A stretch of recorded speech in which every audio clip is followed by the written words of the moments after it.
E aí, pessoal, tudo bem? Bastou uma derrota na estreia do Campeonato Paulista para já bater o pânico em muito torcedor são paulino. O São Paulo jogou muito mal, perdeu por o Mirassol por 3-0, uma equipe até alterada do Mirassol. E o São Paulo jogando muito mal mesmo, cometendo erros ridículos e permitindo ao Mirassol vencer o jogo por 3-0 com muita tranquilidade e até dando pinta de que se forçasse mais ou tivesse com um time mais inteirão, o Mirassol até poderia ter feito mais. E daí muito São Paulino já começou a falar em medo de rebaixamento no Campeonato Brasileiro e até medo de rebaixamento no Campeonato Paulista. Isso tudo no meio das confusões do clube, que nesta semana vai dar andamento aí ao um eventual processo de impeachment do presidente Júlio Casares. Em geral, eu não gosto muito desse tipo de pânico prematuro. É um time que às vezes não é tão ruim assim e o torcedor logo de cara já começa: vai cair, meu Deus do céu, perdeu um jogo, olha que absurdo. E daí o torcedor rival fica cutucando: São Paulo, sei lá que, vai cair, hein, vai cair. Eu não gosto muito disso, eu não gosto quando a imprensa cai muito, vai muito nessa também, daí fica aquelas manchetes: São Paulo, corre risco de cair, aquelas coisas. Eu não gosto. Mas nesse caso pode ter um aspecto saudável ao São Paulo, o torcedor já ficar com esse sinal de alerta de medo de rebaixamento aceso tão cedo. Por quê? O São Paulo, de fato, está entrando num ano muito complicado. Num ano em que o clube está mal de caixa, ele já vem estando mal de caixa já faz alguns anos, mas cada vez vem ficando um pouco pior. Então esse ano está um pouco pior que o anterior, que está um pouco pior que o anterior. Então o clube não está com a situação financeira mais equilibrada do universo. Tem muita crise política já há um bom tempo, mas essa crise política tende a explodir de vez neste ano porque é ano eleitoral. E tende a ser uma eleição muito quente no São Paulo. Então a gente já vê toda a movimentação dos grupos políticos, o noticiário vai ser alimentado com vazamentos, com informações de bastidores do São Paulo o tempo todo. Esse fim de semana mesmo já teve matéria do Fantástico, vai sair matéria toda hora, vai ter alguma coisa. E sempre com uma sensação de que a notícia nova sempre é um pouquinho mais escabrosa que a notícia anterior, justamente para minar a atual diretoria do clube. E eu imagino que em determinado momento a diretoria também comece a contra-atacar e eventualmente tentar apresentar coisas contra a oposição, o que vai criar aquela guerra toda. E nisso tudo, o time que já não era grande coisa no ano passado, vem dando sinais de que não está encaixado, até terminou o Campeonato Brasileiro quase na zona de pré-libertadores. Se o Fluminense ou o Cruzeiro tivessem sido campeões da Copa do Brasil, o São Paulo teria conquistado uma vaga na pré-libertadores. Como a final foi Corinthians e Vasco e o Corinthians foi campeão, o São Paulo ficou sem essa vaga, mas ele até ficou perto da pré-libertadores. Mas a sensação é que o time não jogou tanta bola para isso. Seria um prêmio meio exagerado pro futebol que o São Paulo apresentou no ano. Muito por causa daquela arrancada de meio pro final do primeiro turno, em que o São Paulo ganha uma sequência de jogos ali, dá um salto na tabela e meio que foi se mantendo por ali. Mas de fato o futebol apresentado não era um futebol muito competitivo e a sensação que chega para esse ano também não é muito boa. Então nisso tudo, porque o sinal de alerta é bom. O São Paulo não faz parte dos meus palpites de rebaixados no Campeonato Paulista e no Campeonato Brasileiro. Se eu for fazer um palpite agora, e assim, fazer agora, se eu fizer daqui um mês, pode até mudar os nomes, mas assim, o São Paulo nesse momento não faz parte do meu palpite de rebaixados em nenhum dos dois campeonatos. O time não é ruim o suficiente, o time tem problemas, mas tem times piores ou clubes em situação muito vulnerável. Tem uma questão também de peso de camisa, tamanho, que faz com que certos clubes ainda tenham uma sobrevida ali quando estão brigando lá embaixo na tabela, e o São Paulo é um deles. Agora, a chance do São Paulo cair dentro desse cenário todo que se desenha existe, mesmo no Campeonato Paulista. No Campeonato Paulista é óbvio que é menor, né? No Campeonato Paulista o São Paulo tem a margem ali para ganhar alguns jogos, mas o Campeonato Paulista, com esse novo regulamento, ainda é uma certa incógnita de como vai ser o comportamento dos times e o comportamento da tabela, o comportamento da classificação do campeonato. Mas é um campeonato muito cruel, são apenas 8 jogos, e desses 8 jogos o São Paulo vai fazer 3 contra os outros grandes, né? Corinthians, Palmeiras e Santos, já fez um contra um outro time de Série A, o Mirassol, Mirassol, e tem time de Série B ali no meio, time de Série A também, Red Bull Bragantino, o São Paulo não, acho que não enfrenta o Bragantino, mas Bragantino, Ponte Preta, Mirassol, Novo Horizontino, tudo time de Série B, São Bernardo, que é até o próximo adversário do São Paulo, time de Série B. Então são times difíceis de enfrentar e times que estão mais preparados porque tiveram férias adequadas, enquanto que os times que estavam na Série A tiveram férias abreviadas porque a Série A terminou mais tarde. Então o São Paulo, se não se encontrar rápido, corre o risco de ter uma sequência de maus resultados depois de 4, 5 rodadas e vai chegar nas últimas 3 ali no desespero, já embaixo da tabela, com risco de não se classificar para a segunda fase e talvez. E esse risco vale para qualquer grande. E quando a tabela saiu, na época que ela saiu, foi na reta final do Brasileiro, eu até via o Santos como o clube mais ameaçado, porque o Santos tem uma tabela em que ele iria enfrentar 4 dos 8 jogos que ele vai fazer, 4 eram contra times de Série A e um quinto era contra o Novo Horizontino, que estava brigando para ser um time de Série A naquele momento, estava ainda brigando para subir. Então a tabela era muito cruel e o Santos ainda estava correndo o risco de rebaixamento no Brasileiro, e se caísse ele ia ter que remontar o time e baratear o time, e correria o risco de chegar com o time desmontado e sucateado para o Paulista, correndo o risco de rebaixar.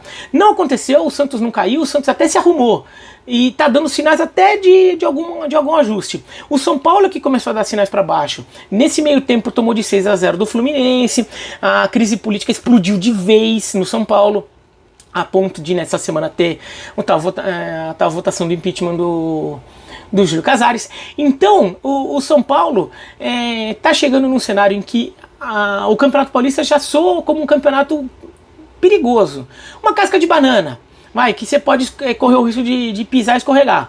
O Brasileiro mais ainda, que é um campeonato com nível técnico muito mais alto, tudo. Então o São Paulo, no cenário atual, no cenário deste dia, que é 13 de janeiro, eu esqueci a data agora. Tô gravando aqui na terça-feira. O São Paulo tá com um risco sim de rebaixamento. É um clube que tá pensando nisso. E quanto antes ele pensar nisso, e isso é importante, quanto antes ele pensar nisso, ele pode mais cedo também começar a tomar atitudes defensivas, atitudes tentando se proteger, pensando já no universo de rebaixamento. Muito torcedor do São Paulo, não vou falar todos, mas muito torcedor do São Paulo já está nesse modo de, meu Deus, se a gente não cair e fizer um campeonato tranquilo no Brasileirão, meio de tabela, já está ótimo. Então, a expectativa já baixa, o nível de cobrança baixa e também o nível de apoio muda. O torcedor muitas vezes pode entrar num modo de vou tentar ajudar o clube ao máximo para não cair e não ficar cobrando um futebol competitivo para ficar no topo da tabela, porque o São Paulo neste momento não tem condição disso. Seria uma grande surpresa se o São Paulo, descobrindo 2, 3 moleques da base, mais 1 ou 2 contratações que encaixar muito, o Crespo ou um técnico que venha ajeita, de repente o São Paulo tá brigando lá no topo. Seria muito surpreendente. Já aconteceu, mas seria surpreendente no cenário atual, ainda mais com todas as crises fora do campo do clube. Então, quanto mais cedo a comunidade tricolor entender que é um ano para brigar, para guerrear em campo, antes o São Paulo pode tomar as atitudes nessa direção. E daí, de repente, até faz um campeonato mais tranquilo. O problema é que o São Paulo tem uma questão histórica de sua diretoria, é uma diretoria, e o Júlio Casares fez parte disso, hein? É uma diretoria que muitas vezes é muito soberba. O São Paulo é um clube que tem dirigentes que muitas vezes são assoberbados. Tinha aquela coisa do soberano. O Júlio Casares era o diretor de marketing do São Paulo na época daquela campanha do soberano, quando o São Paulo foi tricampeão brasileiro, tinha recém conquistado o terceiro mundial e mais a terceira Libertadores. Naquele período todo, o Júlio Casares era diretor de marketing do São Paulo, então ele até fez parte disso tudo. Então o São Paulo tem uma cultura dentro do seu conselho, de sua diretoria, de se achar um pouco acima de certas questões, como uma briga de rebaixamento. E se a diretoria ficar acreditando muito nisso, que não, São Paulo não cai, sei lá o quê, pode cair a ficha tarde demais. O São Paulo pode chegar no Campeonato Brasileiro achando que tá tudo tranquilo, ou no próprio Campeonato Paulista achando que vai tranquilo, e de repente percebe que está no meio de uma confusão danada e está muito difícil sair. E o São Paulo não é um clube muito acostumado a estar tão lá embaixo. Mesmo outros clubes que... São Paulo nunca foi rebaixado no Brasileiro, né? Mas não é só por isso. Mesmo outros clubes que que não tinham sido rebaixados até certo momento, já estavam mais acostumados, já tinham brigado lá embaixo, assim, contra o rebaixamento, rodada a rodada ali, eventualmente escapado, até que um dia caíram. Né? Mas já tinham passado por essa experiência em alguns momentos. Ou então caíram uma vez só, mas poderiam ter caído outras porque tiveram essa experiência de ficar brigando lá embaixo. O São Paulo não briga tanto. O São Paulo, em geral, consegue ficar, mesmo quando tá mal, mais no meio da tabela. O torcedor do São Paulo até tem uma lembrança de 2015, que o time quase caiu, o Hernani salvou tudo. Mas se olhar bem, o São Paulo nem foi... 2015 não, 17. O São Paulo nem foi tão mal assim. O segundo turno o Hernanes vem, salvo, o São Paulo chegou a estar na zona de rebaixamento, mas se olhar o cenário geral, ainda tinha muito tempo para reagir. No final das contas, a classificação final não foi tão comprometedora assim. É raro o São Paulo estar naquelas as últimas 2-3 rodadas fazendo conta, como a gente já viu outros grandes clubes brasileiros fazerem, mesmo quando escaparam. Então, se o São Paulo se mete nessa disputa, nessa briga, sem estar preparado para ela, corre o risco de ter mais dificuldade de se adaptar àquele cenário, entender o que está acontecendo e entender o que é preciso fazer para sair. E aí sim cai. Até porque a reta final de campeonato vai coincidir com a época de eleição, vai coincidir com essas coisas, vai ser mais difícil ainda.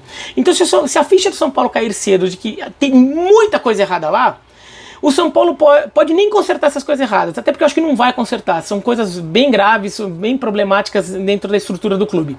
Mas pelo menos na questão de trabalho de campo, o São Paulo pode tomar as medidas para começar a se proteger de uma briga de rebaixamento. Começar a pensar num futebol mais pragmático e em eventualmente reforços que sirvam justamente para dar competitividade para aqueles jogos mais duros, de nível técnico mais baixo. Se o São Paulo continuar pensando muito lá no topo, talvez tenha mais dificuldade de sair disso. Então eu acho saudável no caso do São Paulo a ficha da torcida estar caindo cedo de que há um risco de rebaixamento. Porque se ela cair cedo e a torcida entende e o clube entende isso, talvez ele acabe nem existindo, porque talvez o São Paulo se antecipe aos problemas, tome algumas medidas que nem são das mais espetaculares, mais bonitas. Às vezes vai ser contratar um jogador toscão mesmo, mas esse jogador toscão que pode ajudar a salvar. Então o São Paulo pode fazer isso, pode contratar um técnico que de repente é retranqueiro, sei lá das contas, mas pode ajudar a salvar. O São Paulo pode tomar essas medidas e talvez nem corra tanto risco assim. Mas se ficar achando que o risco não é real, aí sim o São Paulo pode entrar num problemão, aí num ano que se ensaia bastante complicado para o torcedor são paulino. Mas é isso, então se você gostou do vídeo, dá joinha, não gostou, dá joinha para baixo, se inscreve aqui no canal do ESPN Brasil, clica no sininho para receber notificação e salva a playlist que tá com o livro Falo de Futebol Nacional toda terça e toda sexta-feira, tá bom? É isso aí, rapaziada, mais um vídeo importante aqui no canal, informações do São Paulo Futebol Clube com a ESPN Esporte, trazendo as atualizações do Tricolor Paulista. Fortalece com aquele like maroto, se inscreva no canal e ativa o sininho das notificações pra você não perder nenhum conteúdo, fechou? Voltaremos a seguir para dar mais notícias, um forte abraço, tamo junto, até o próximo vídeo, valeu tropa, fui!